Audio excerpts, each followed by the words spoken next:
Hi, my name is Jenny Ferguson. I'm a 5th grade teacher here at Center Grove Elementary School, and today I'm going to teach you about changing mixed numbers into improper fractions and improper fractions back to mixed numbers. This is a huge skill in 5th grade. Fractions are one of the biggest units that we teach, and being able to switch back and forth between the two forms of those numbers will help your child in computation. We learn to add, subtract, multiply, and divide with fractions, mixed numbers, and whole numbers. So here's a quick little tutorial on how to make that happen. So for example, this is why we teach you how to go, or teach your child how to go between the two different forms. So in a problem like this with subtracting mixed numbers, this problem would require that your child has to regroup the fraction to the whole number. So you cannot subtract 1/2 minus 3/4 without regrouping. By changing those mixed numbers into improper fractions first, your child can avoid that regrouping step, and it really makes the problem easier and more accurate. So by changing these two numbers into improper fractions, you can see how there's no regrouping necessary.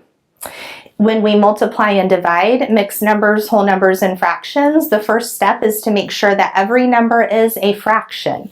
So if you have two mixed numbers like we have here, those have to be changed to improper fractions before you can do that computation. So you can see how we changed 3 1/2 into 7/2, 1 3/4 into 7/4, and then we just simply multiply across and get our final answer. So how do we do this? Well, if we're going to change an improper fraction into a mixed number, if we started, for instance, with 18/5, we treat this like a division problem. In 5th grade, we learned that there are other symbols for computation. So sometimes with multiplication, instead of seeing the traditional X, we might see the dot, or we might see a number and a variable in parentheses or paired together, and that can mean multiplication. Much like that, a fraction line also doubles as a division symbol.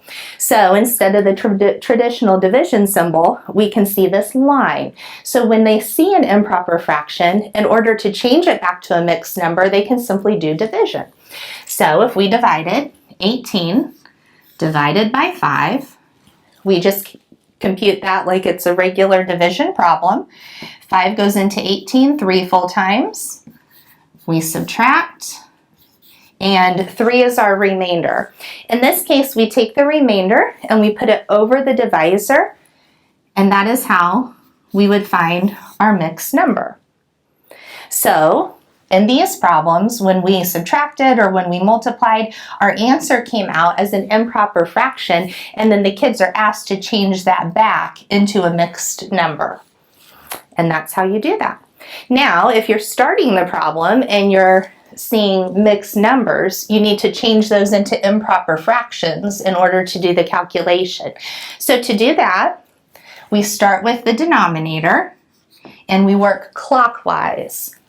You would multiply the denominator times the whole number. 4 times 5 gives us 20. And then you add the numerator.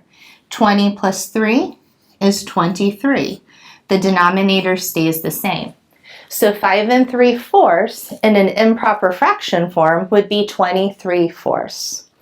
So this is a skill that the kids will need when they get to 6th grade as well.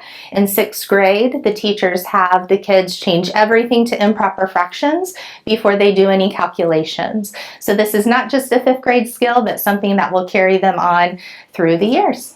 I hope that helped. Thanks.